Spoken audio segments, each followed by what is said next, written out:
Thane police शहर हवालदार गुरुपत्पा मदलंभावी यांनी पुनर्विलोकन अर्ज करून सुद्धा त्यावर सुनावणी होत नाही म्हणून आपल्याच गृह खात्याच्या विरोधात मुंबई आझाद मैदानावर गेल्या 3 दिवसांपासून आंदोलन करत आहेत।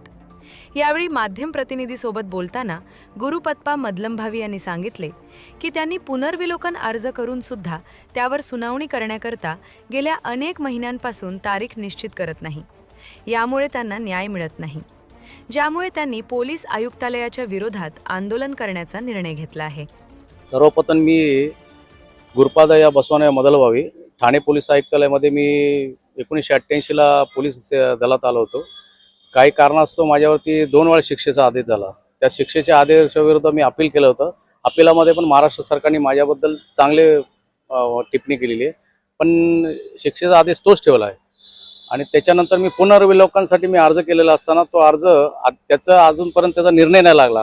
ते निर्णय लागावा म्हणून मी 2 दिवसापासून इथं उपोषणाला बसलेला असताना माननीय अपर मुख्य सचिव मनीषा मॅडम यांची भेट मी घेण्याचा प्रयत्न करतोय, पण त्याच्यामध्ये मला अडथळा येते। त्या संबंधात मी इथं उपोषणाला बसलेलो आहे।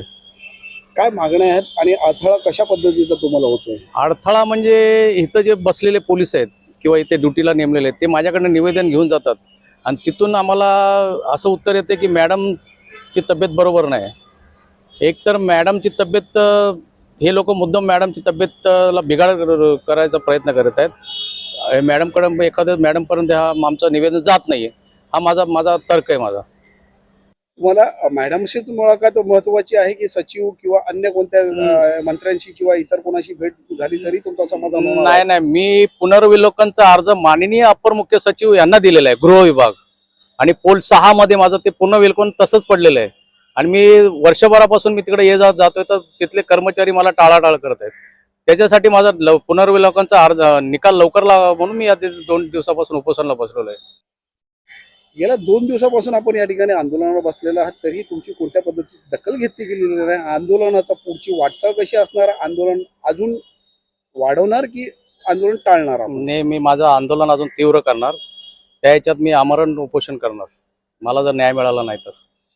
याच्यामध्ये मी आता आमरण उपोषण करत असताना 2 दिवसापासून मला घरून कॉल आले माझ्या कुटुंबाकडनं की वार्ड अधिकारी उल्हासनगर प्रभाग क्रमांक 15 वार्ड अधिकारी मॅडम आहेत आपल्या, तिथल्या घरी आल्या आणि मी माझ्या बाजूला बेकायदेशीर बांधकाम असलेलं महानगरपालिकेकडनं तोडण्यात आलेलं आहे, मी तक्रारीवरनं, आणि ते तक्रारीवरनं तोडण्यात आलेलं नाही। आणि त्याच्यानंतर तिथल्या लोकांना, सिंधी समाजाचा माणूस राहतो, मी पोलीस खात्यात नसल्यामुळे माझ्यावरती प्रेशराईज करतो आणि त्याच्या ह्याच्यात मला माझे काही अधिकारी, पोलीस कर्मचारी किंवा अधिकारी, काही सगळेच नाही, ते मला साथ देत नाहीत।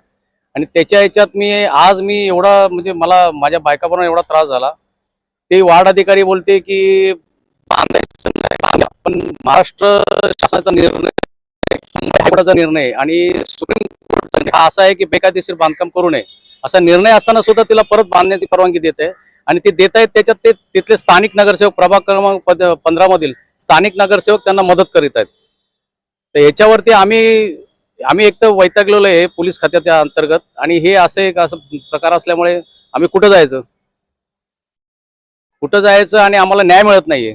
म्हणून मी आता हा 4था स्तंभ आहे पत्रकार ह्याचा, तो मी वापर केलेला आहे आणि मला न्याय मिळावा। आणि माझ्या उल्हासनगरमध्ये मी उपोषणाला बसत असताना माझ्या कुटुंबाला कमी जास्त झालं तर जबाबदार कोण?